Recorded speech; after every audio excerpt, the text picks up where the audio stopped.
Hey guys, welcome back to our channel. This is the second part of our introduction video.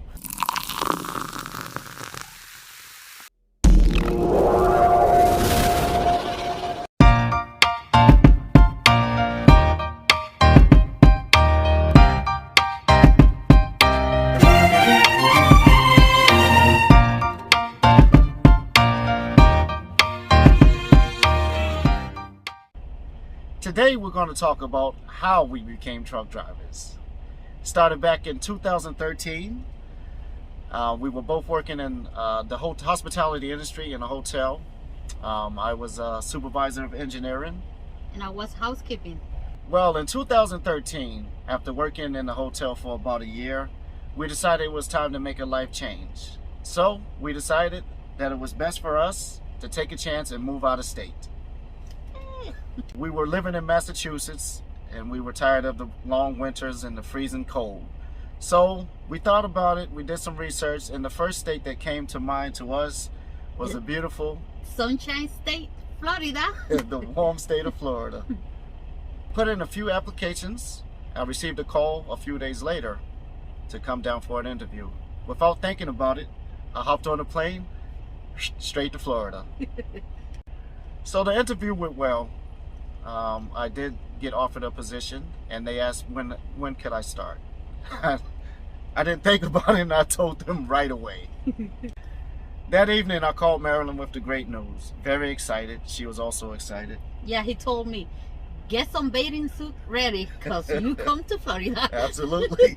Nice. It was very warm. I believe it was August. Mm-hmm. So it was very, very warm there. Very excited. Basically, I asked Marilyn to give me about 3 to 4 weeks so I can get set up and get us a place to stay. After a few weeks of working, I was able to find a place for us in Leesburg, Florida, and that was pretty much the closest location to where I was employed at. That was the closest location to the job. As soon as I got the keys to the apartment, I called Marilyn and I told her that I was coming to get everything in her. I was working Monday through Friday, so I only had the weekends off. So that week, I explained to my boss that I had to move furniture and I had to go get my family. So he agreed to give me a day or two extra, so like a Monday and a Tuesday. So I had 4 days. So I went straight to Massachusetts. Marilyn had everything packed up. We put everything in a U-Haul, and it was a big coffee. It was Dunkin' Donuts all the way. On the road again. We didn't stop, and we made it all the way to Florida. And I think that was in 26 hours or something like that, but we pretty much went straight. We're back in Florida, and we're having a great time. I mean, I'm working, got the weekends off, and we're enjoying the beach. We're enjoying the parks, the go-karts. All the good stuff Florida has. Absolutely. But all the while, we're also spending. A lot of money. Savings is running out. Yep. And we're just spending. We're having such a good time. I mean, it's ice cream every night. It's sunshine. It's the beach. We're having a great time. You do have to understand that Florida was like a everyday vacation to us coming from the north. Every day was pretty much a weekend, you know. I would get off of work, we would take off and go do things. The weekend, it was fully booked. Yep. And we were having such a great time. I mean, it was unbelievable. But we was spending so much money. Too much money. All the savings that we just brought to Florida. And that's when the nightmare started. After a couple months. Oh, here's the good part. For a few months, as we had all this excitement, we realized that it just wasn't working out for some reason. So we took a step back and we figured out the cause and the reason why everything was not going so well at the time. Basically, the job I had, I was making enough to cover the bills and not much else. We realized that after all the savings was depleted. So all the fun we had pretty much was coming from the savings, and we was having so much fun, we really didn't notice it as much because I was working and income was coming in.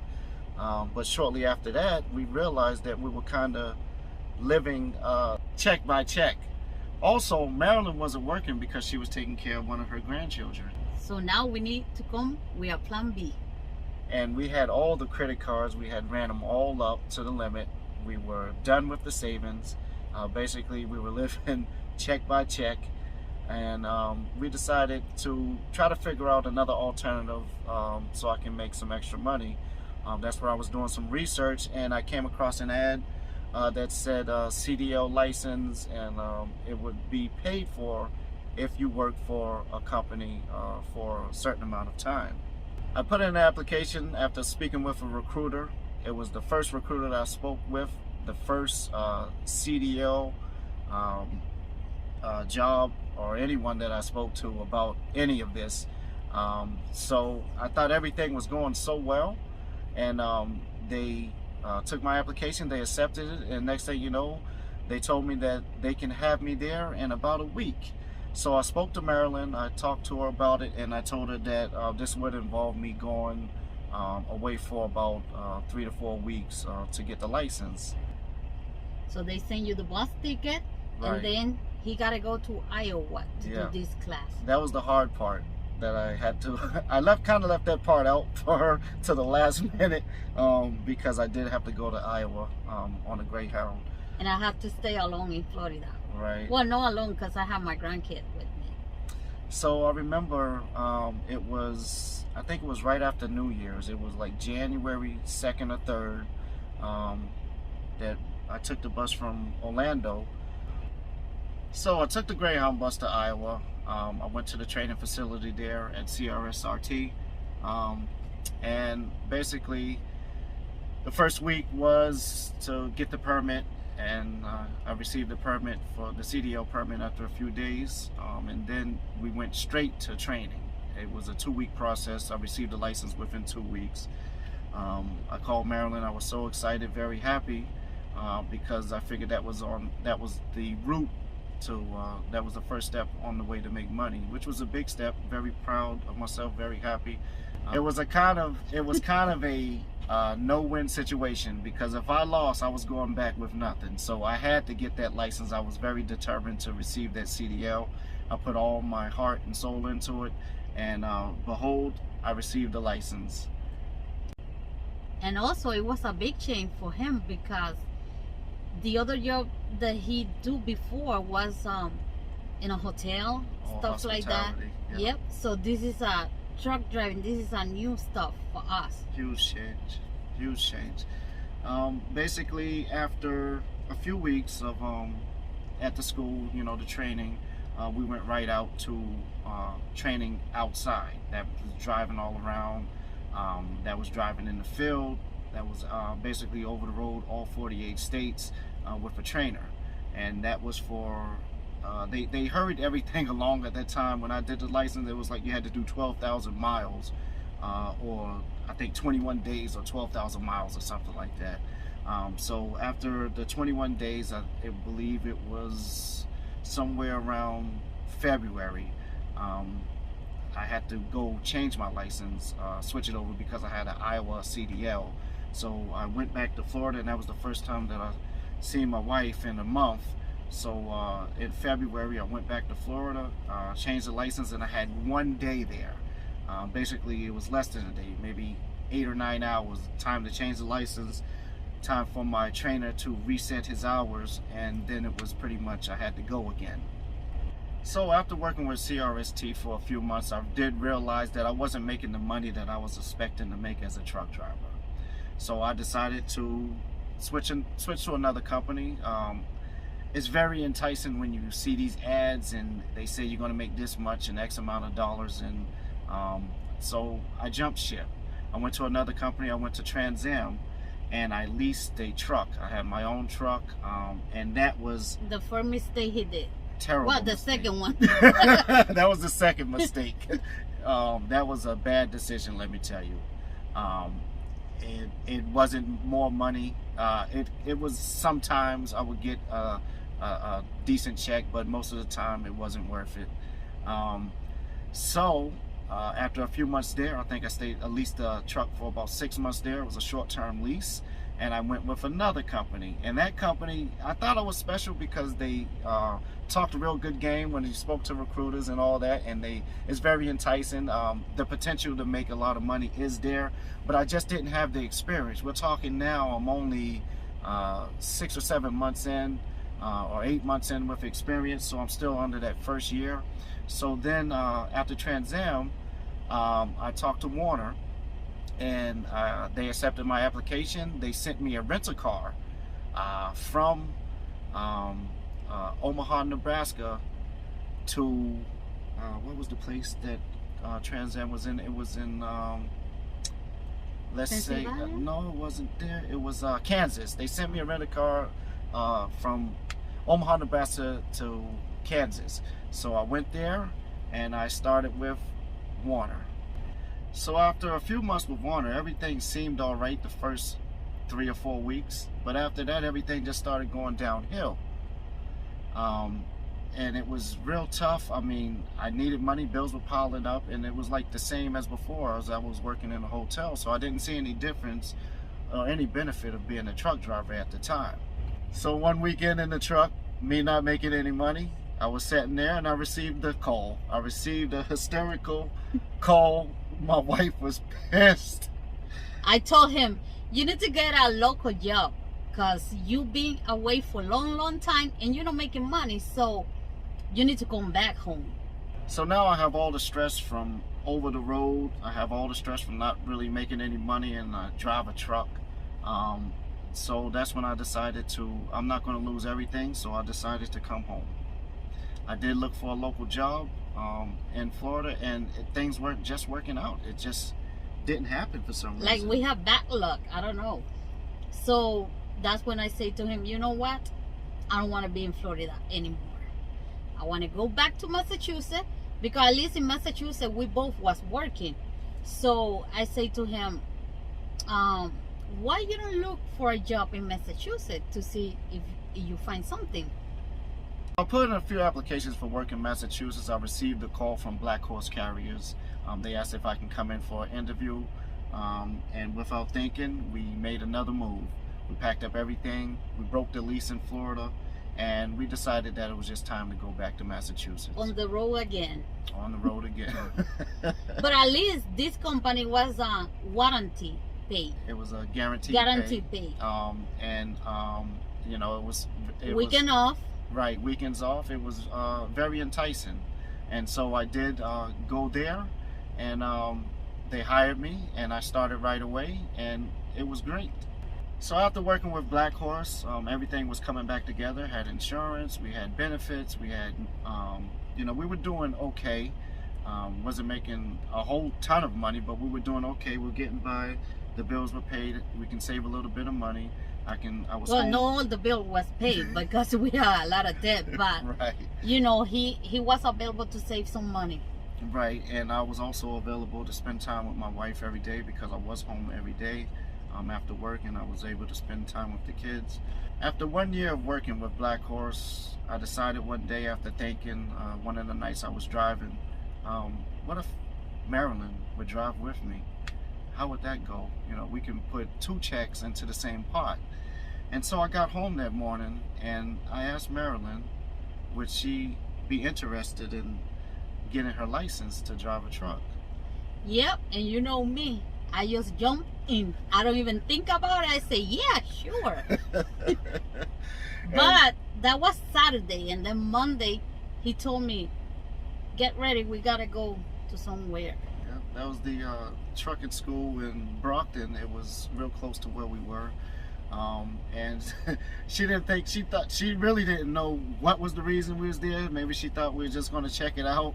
But I remember that day, I had enrolled her into class. Yes, and when I put the application, you know, I say, oh my God, it's for real. I'm gonna do this. You know, I was scared, nervous. A lot of things was going through my mind. So, but you know, I say yes, so I gotta do it now. You were pretty much committed. Once the first payment was, you know, we paid in installments, and once the first payment was in, you're pretty much locked in. You're committed. Yeah, and I also was very nervous because my English is not that good. So Spanglish.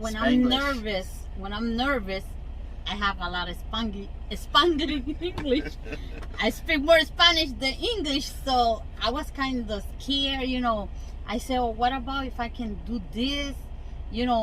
And I know he's paying the license for me, so the CDL license is not cheap. It costs a lot of money, so I don't want him to lose the money. So, but I keep going and I do the class. And I try to encourage her as much as I could. Yeah, along the way. he just tell me, you just gotta go in there every day on time and sit your butt in the chair and just pay attention what they say, and that's it. That's what I did. So I start the classes, and the class, it wasn't so big. It was just like maybe 12 people there. There was different race. The people was different from different country. So I said, okay, well, I gotta do this. So I start the class, and I think after 1 week and a half, I do my permit. That was the easy part, the permit.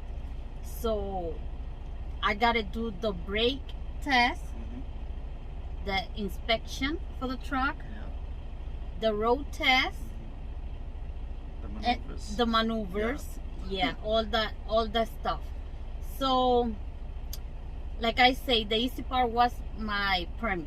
I did that right away, and I started studying for the brake and the inspection, and then the that was the hard part for me.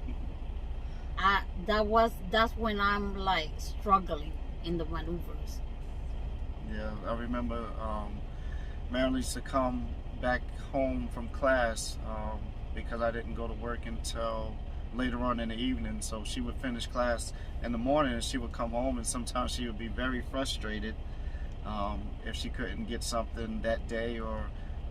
And I remember it just used to be very frustrating to her. So I just used to encourage her, tell her to hang in there and just finish with it and just go through the class and see what happens after.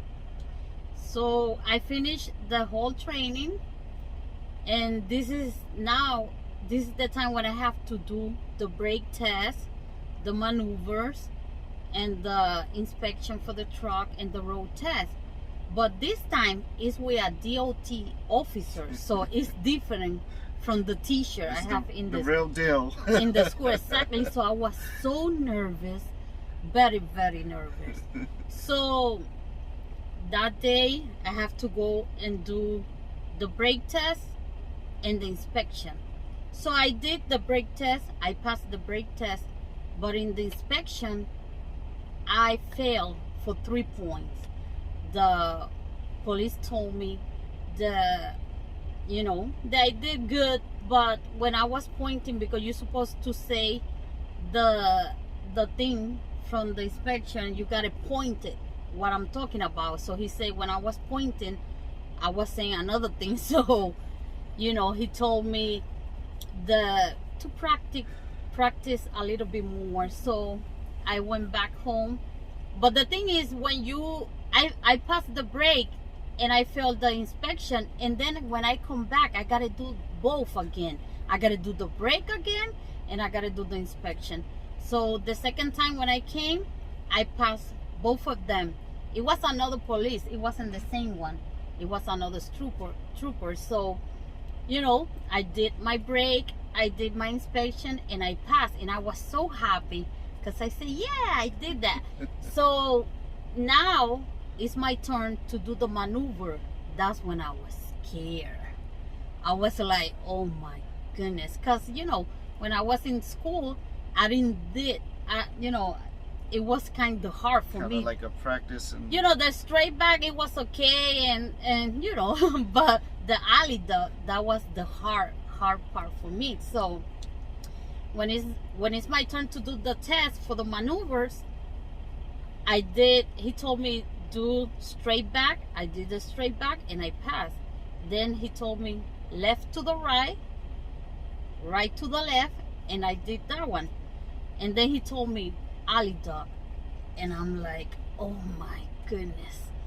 So, I start doing, I do the position to do like the alley dog, and I can do it. I don't know, my feet frozen, and I cannot do it. So I failed the test. So, I gotta go back again and do the test. So I go back again to do my maneuver, and it was the same trooper. So he told me the same thing: straight back, left to the right, right to the left, and I did all those. Then he told me alley dog again, and I'm like, okay, oh wow. So I try, and I don't know, for some reason I cannot put that trailer in that box. So I failed the test again. So when I get out that day from the school, I was so pissed, and I went home, and I say to my husband, I can't do this stuff anymore. I'm gonna do this. Oh no. I can't. And then he told me. She didn't say stuff when she came home though. No, of course. I was so pissed because I was working hard. I'm trying hard, but I can't do it. I just cannot do the alley dog. So after I come down, my husband told me, okay, I'm gonna pay extra class for you so you can do the maneuver. So I say, all right. So he paid like 3 class more for me, and I went to school and I was practice the alley dog. That's the one I really want to practice, because that's the one I can do. So I went and do it, and with the teacher I was doing it, but when I'm like with the police, that's when I can do it. So I did my class, and after 1 week, they called me from the school and they tell me, oh, you gotta go and do your test again. And I say, okay. So this time, I went, and it was another state trooper. It wasn't the same. So, some people was doing the test first than me, and the third maneuver for them was the alley dot. Then when it's my turn and the other guy turned, the other guy went first, and he do the first 2 maneuvers, the straight back, left and right, right and left, and then he told him do the blind spot. So the guy failed, and then it's my turn. So I go, I said, well, maybe he's gonna change the maneuver for me too. So when I go, he told me straight back, left to the right, right to the left, and then he told me do the blind spot. And I'm like, what? Because I went to school to do the alley dog for 3 times, so I was expecting do the alley dog, but he told me the blind spot. So that was good for me, because I did the blind spot right away. So I passed the maneuver, and I was so excited. I was jumping in the truck, and I'm like, yes, I did it. So now I'm 1 step more close to have my license. So the trooper told me, okay, get your position now to do the road test, because that was the last test that I got to do.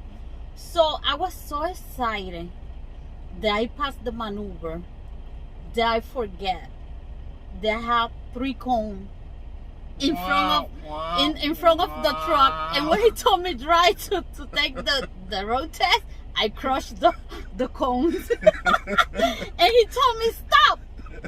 And he said to me, he looked at me and he said, I know you're happy, you're excited, because I see you jumping when you pass the maneuver, but you forget about those cones. And I said, yes, I did.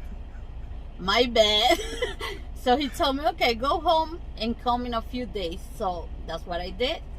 And I came back after a few days, and I had do the road test. This time it was the first trooper, the one I failed 2 times the maneuver.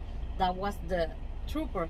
So I don't know, that trooper is intimidating me, because he's so big and look like kind of mean. So I was so like nervous every time I'm with him. So This time he sit in the truck and he say, okay, forget that I'm here. Just do your thing. Just drive, go around the block. He told me what to do, where to turn. And I'm doing it. Everything he say. And like when I'm like close to get to the parking lot where we supposed to park, I say to him, do I pass the test? And he told me, if you don't screw it up from now to park. So I say, okay. So, you know, I was like, okay, let me calm down myself and do everything good. So when I go inside the parking lot, he just told me, park the truck here straight, and I park it. And then he told me, get inside the office and come and get your paper. You passed your road test. So I want to jump so bad, but I said, let me first get out of this truck before I screw it up again. So I get out and get my paper, and when he gave me the paper, I was so excited. I start dancing. I do some reggaeton, you know, some twerk, and I say, yes, yes, I did. Everybody was looking at me like, this girl is crazy. So I get out, and I remember I drive my car back home. My husband was sleeping because he got to work, you know, in the night. And I just start jumping in the bed. And he said, what's going on? And I said, I passed my license. I passed it. And you remember what you told me? Yes, I do. What you say? I said that I was proud of you. And you also say, that's my girl. So guys, that's our story on how we became truck drivers. We'd like to take this time to wrap up this part 2 of introduction video. We'd like to thank you all for viewing. We'd like to, if you haven't subscribed, we will please subscribe for any upcoming videos. We'd like you to give a thumbs up and hit that bell below. And basically, we will be back with you shortly with another video. Our next video is going to be the last part of our introduction, and that's going to be how we became team driving over the road, working together. So once again, guys, we would like to thank you all for viewing, and stay tuned for the next video.